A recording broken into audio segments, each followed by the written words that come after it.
Hello, folks. It's Bradley J, and welcome to the broadcast. We're with Craig Fitzgerald. I don't know what to call you anymore because you're not It's with been your a old company. while. Yeah. Yeah. So I Yeah. mean, I'm still an automotive editor. I work for Subaru Drive magazine, and I do a lot of work for Hemmings. And I'm back writing for Best Ride too. No way. I do a couple of things a month for them. They asked me to come back for a couple of things. So So they groveled? yeah, they did. They Good. did. Yeah. Good. Eventually, they all come around again. So Craig Fitzgerald, longtime guest on my programs. He would come in for 2 hours, and it was a lot of fun. And we still do it, and it's still a lot of fun. And besides writing about cars, Craig talks about cars on the program. And we're going to talk about 3 vehicles and 1 disease today. We're going to Yeah. talk about Jeep Rubicon, Mercedes S-Class, his beat-up old Jeep, and COVID. Yep. Let's go. So we're going to review the first two, and we'll review the disease, and we'll We'll give also that a good review. That gets a 1 out of 5. talk about your personal old school Jeep Yep, beater, which is going to be in a movie of some kind. It's not exactly. really it's not a beater, but still, you know what I mean. Yeah, All right. it's good. It is a beater. I'll take that. When So what happens is this: some company brings cars to Craig to drive and talk about. Yeah. So And so there are a couple that we're going to go through. And we'll start yeah, with the Jeep Rubicon.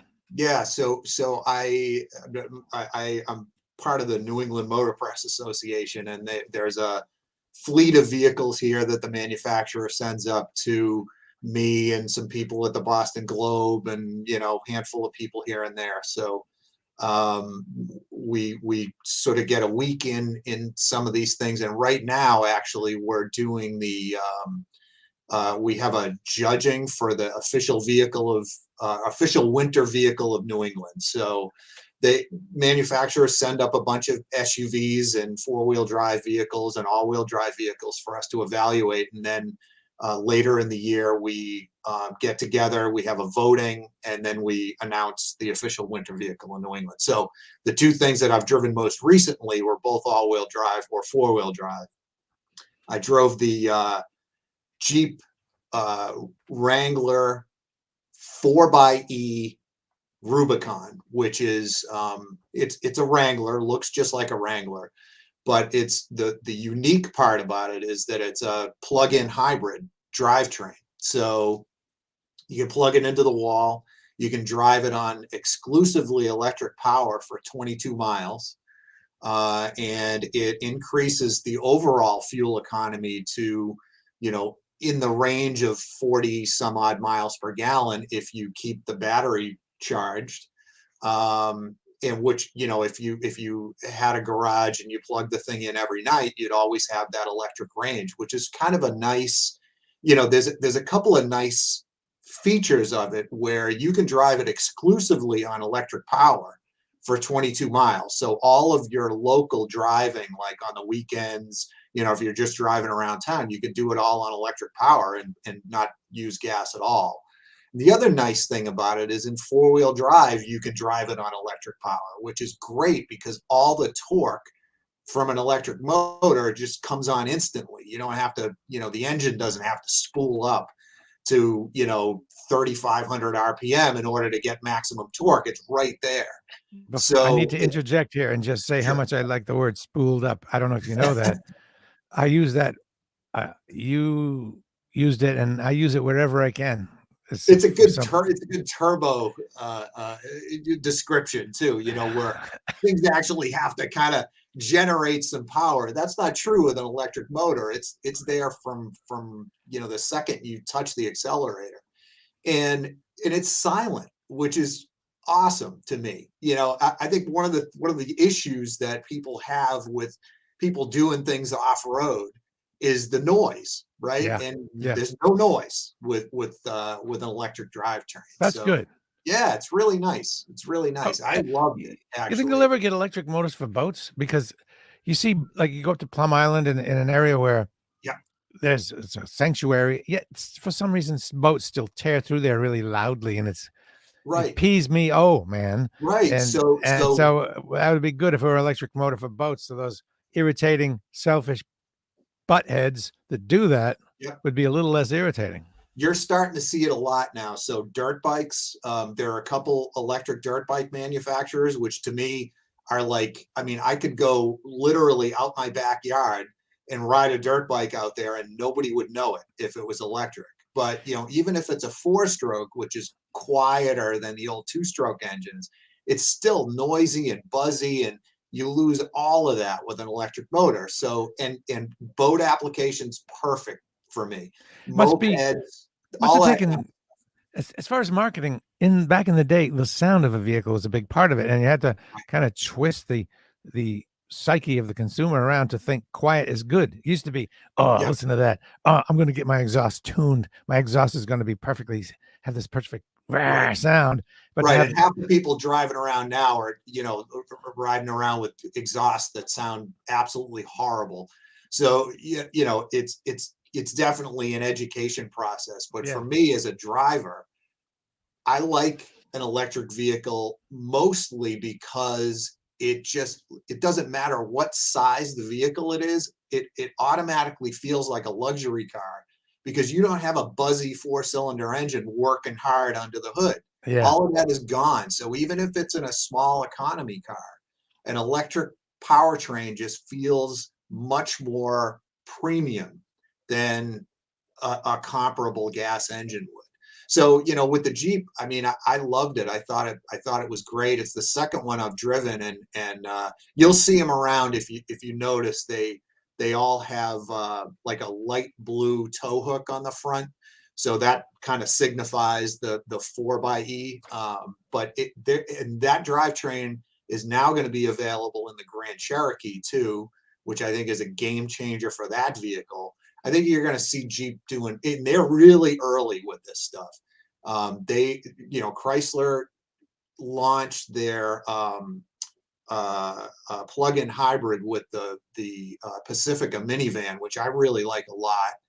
And then they just basically transferred that technology right on over to the Wrangler, which I think it's a great. I was suspicious. I didn't think it was going to be all that great, but it is phenomenal. I really enjoyed it. By the way, we have a viewer in Ghana, which may be the all-time most distant Long distance award. long distance award for a viewer or listener, even on the radio or anything. It's Yaboa Simone.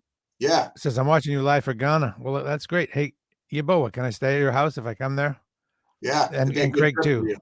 Now we have connections there. We'll go. Maybe we'll visit you. So you love this vehicle. You love the Yes. E vehicle. Yep. They've really come a long, long way. Back in the 80s, Charles Laquadera used to have a plug-in Audi. He used to bring it in the garage, Did and he people, really? yeah, he plugged it. I believe it was an Audi. He definitely was a plug-in car. I may be Huh. conflating vehicles because he also had an Audi with nitrous, and he blew up his car with his With his misuse nitrous. misusing the nitrous. Um, Was he plugging it in like was it a block heater or something, or was it literally it was electric? Electric car, No because it kidding. used to be a thing. He was an Huh. early adopter of that. Yeah, I very don't early. think wasn't just a heater Yeah. because So there were, especially in New England in the Boston area, there were a bunch of small manufacturers of electric vehicles. There was a manufacturer out in Acton that was converting Renault cars, and they were called Electric Leopard. And then there was a guy who famously at MIT had a Saab Sonic, which was their little fiberglass sports car that he had converted to electric power and kind of got a lot of press with it. And it actually, I know exactly where it is. A friend of mine owns it now. But they're great. Yeah, they were. some Tom says, as far as street bike goes, I would never buy electric because they're silent. I've had several bikes over the years. He wants to make other drivers can hear you. Yeah, Yeah, uh, wear bright clothing, man. I rode that. yeah. Uh, It's people say that, Tom. People use that as an excuse to have a louder bike. I want a louder bike. The louder, the safer. But I don't hear motorcycles before I see them. I mean, if Yeah. you're as close enough so you're hearing it, then it's probably already too late, right? Yeah, and I rode that Harley Davidson Livewire, which is fully electric, which I think they've sold about 12 of them. They're so much fun to ride, and again, it's like it's just a much more pleasurable experience when you can kind of hear things going on. So like as a rider, if you're riding something loud and you've got earplugs in and you've got wind noise and all that kind of stuff, like you're not hearing what's going on around you. So I really, the benefit to me is negligible. I mean, I've Okay. ridden forever. And by the way, Tom, can you tell Dolly that I get her all her messages and I listen to them. Tom's sister is Dolly from Oh Queensland. yeah, Yeah. Okay. Now, are we done with the Jeep yeah, Wrangler sure. Rubicon? And Yep. now, so you don't know what car they're going to bring. Just some car shows up in your driveway, Some and you must have random been. vehicle. I'm going to assume it's going to be something with all-wheel drive. We'll see later on today what shows up. You must have been very pleased when a Mercedes S-Class showed up in your driveway. Right. So this is the most expensive vehicle that, well, outside of the G-Wagon, I guess, the most expensive luxury car that Mercedes produces. It's the S580, which is the long wheelbase S class with a 4-liter V8 with a twin turbo. It's the executive series, which is the highest trim, the most luxurious vehicle. It's about 135 grand. And drivetrain phenomenal, looks fantastic. But The practical nature of all of the electronic stuff inside this vehicle, I had issues with it. I had issues figuring out how to set the volume. I had issues figuring out how to work the heated seats. Everything I needed to operate required me to take attention away from the task at hand, which was driving the vehicle. So way too much stuff inside the car. Lots of flashing lights and beeps and things that I like you requires you to kind of focus your attention elsewhere. So the driving experience to me was unfortunately not the greatest, for a wow. premium luxury car. Well, I'm going to Um, have to cancel my order for one after hearing yeah, I that. know, right? You were I'm out there right ready to go with this thing. right after this. I'm gonna. I hope they haven't delivered it. I haven't started to ship it yet. So I So, got to. what's interesting is the luxury car market has essentially disappeared, right? So the S Class, BMW 7 Series, and Audi A8, they now sell, in the 4 digits every year, if not less than that. And it's because that entire market went to SUVs and Tesla. So anybody who was in the market for an S class, most of them drifted over to the Tesla Model S. Just it feels like a premium car. It's what early adopters drive. So they lost a ton of business there, and then they lost a ton of business to full size SUVs, like the Suburban, like the upcoming Grand Wagoneer, and in premium vehicles from Mercedes and BMW and Audi. So they really this vehicle segment has really disappeared, and then simultaneously Hyundai comes in with Genesis with the G90, and to me, like that thing is the ultimate uh, uh, luxury premium vehicle in that class. Um, did I lose you, Bradley? There you go. I lost your picture for a second there. Sounds like we may be stalled here for a second. You there? All right. I'm a one-man show at the moment. Bradley has left the building. So I'm here by myself, and I'm not sure exactly what to do. Uh, we're gonna see if, hang on one second. I'm gonna text Bradley.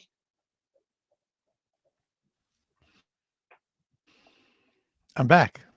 Hey, there he is. I was texting you. Your picture's not moving, but you still there?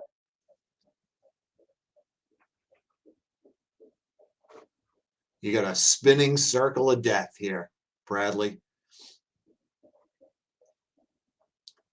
I figured I'd be the one with technical problems, but no, it's Bradley. So Wayne had the comment here. The next step will either be to build in solar panels or fold out panels to recharge the battery when you're far away from a power source, which, there's some work going on there, but it just doesn't generate the kind of power that a car needs at the moment. But eventually we may get to that, I suppose. The big range issue right now is largely solved by having a level 2 charger in your garage. So you just plug the thing in at night, you leave it like your cell phone, and you wake up the next morning with 250 miles of range. Remote charging stations are, oh, here it is. Bradley lost power. He's going to come back in just a second here. Let's see.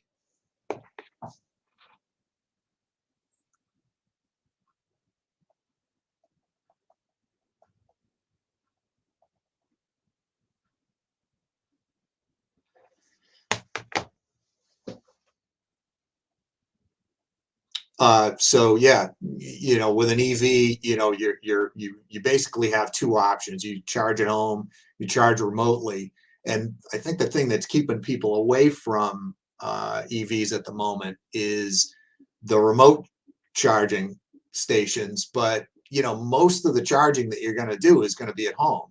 So I don't, for most people, look, if you're regularly driving back and forth to New York City or DC or whatever, I mean, I got to think that like 2% of the population is probably doing that.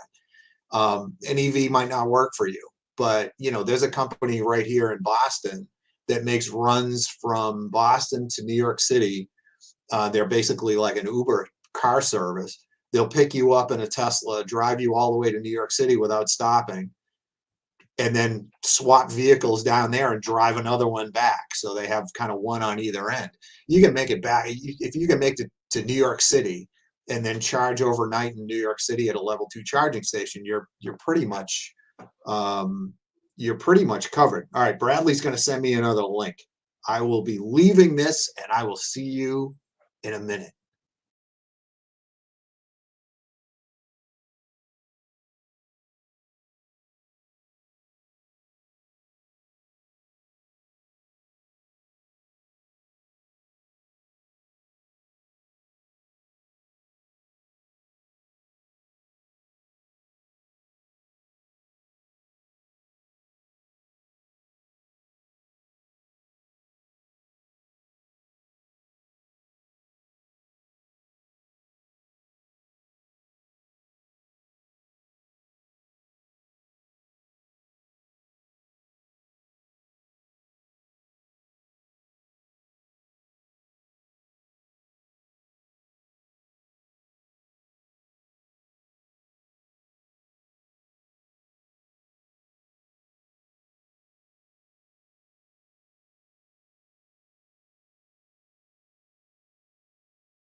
Check.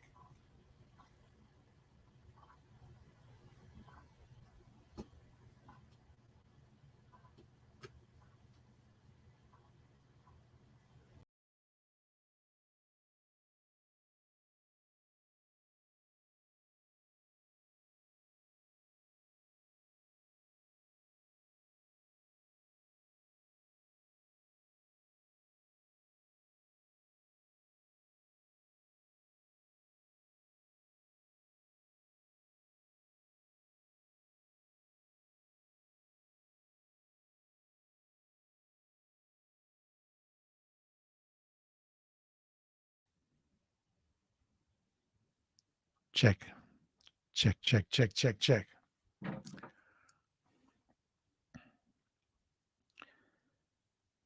Try one more time.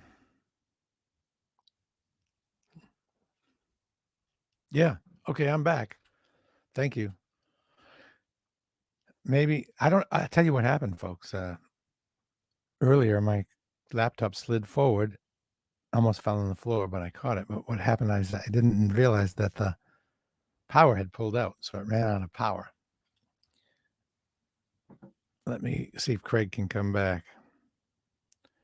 Okay, I'm texting him. Okay, Craig, I'm back. Give it a shot. There he is. Let's see if it works. Okay, there we go. Add to stream. Are you there? I'm there. Speaking of how amazing technology is. Yeah, well, that's not the technology's fault. It's my fault. What happened was in my setup here, my laptop slid forward yesterday and I caught it. But unbeknownst to me, the power had pulled out. So it ran out of power and went kaplunk. And then it was really funky for a while. But strangely, StreamYard continued to broadcast this big blank space. And so here we are. Whatever. For the few of you who remained, our poor Ghana viewer was probably long gone. But we're back. Right. Welcome back, everybody. We are here. Yeah. And so we were talking about the Mercedes S-Class and how it was $130 and too many bells and whistles, just not worth the money. Yep. Like not worth to the me, hassle. I mean, you can buy a Genesis G90 for 75 grand, fully loaded out the door, just as nice as a luxury car as the Mercedes. So a Hyundai has become a super quality car. Amazing. I mean, there is no measurement of these things like JD Power initial quality studies, long-term quality studies, owner satisfaction over time, like anything that Hyundai and Kia produces right now, they're at the top of their game. They're competitive with anything from Toyota. They're competitive with anything from Honda. In a lot of ways, they've improved on a lot of those things. So, to me, there is absolutely no reason not to buy a Hyundai or a Kia product. Half of them are made in the United States at this point. So are they a better value than the other? Absolutely. I mean, with the, pricing wise, they're competitive. And I mean, right now, nothing's a good value. There are no cars out there.